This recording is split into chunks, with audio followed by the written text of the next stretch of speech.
Breaking news, a big break in a 20-year-old cold case. It was a kidnapping that shook a local community to its core. The girl snatched up by a man in the middle of the day, driven far from home, and then dumped in the middle of the road. Ralph Iannotti's live with the breaking developments. Ralph. Yeah, thanks very much, Christine. Yes, indeed, a major break today in a case that dates back 2 decades, the kidnapping and rape of a 10-year-old girl in Somerset County. State police arrested 50-year-old Timothy Nelson Jr. in Maryland. Nelson is now charged in the kidnapping and rape of a 10-year-old girl in the small community of Carnbrook in Somerset County back in September of 1999. The case struck fear in the community, which canceled trick-or-treating that year because people wanted to keep their children safe.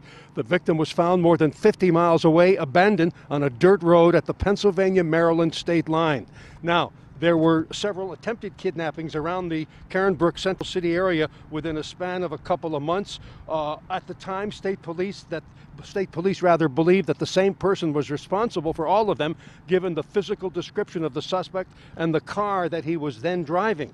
More information, then came a break in 2004 with DNA analysis. Investigators determined that the same man who committed the unsolved kidnappings in Hagerstown, Maryland, was linked to that 1999 case in the Central City, Pennsylvania area.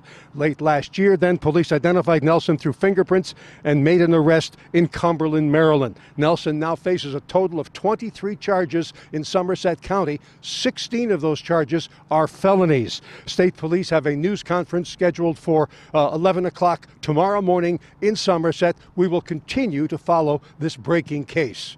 We're live tonight. I'm Ralph Iannotti, KDKA News.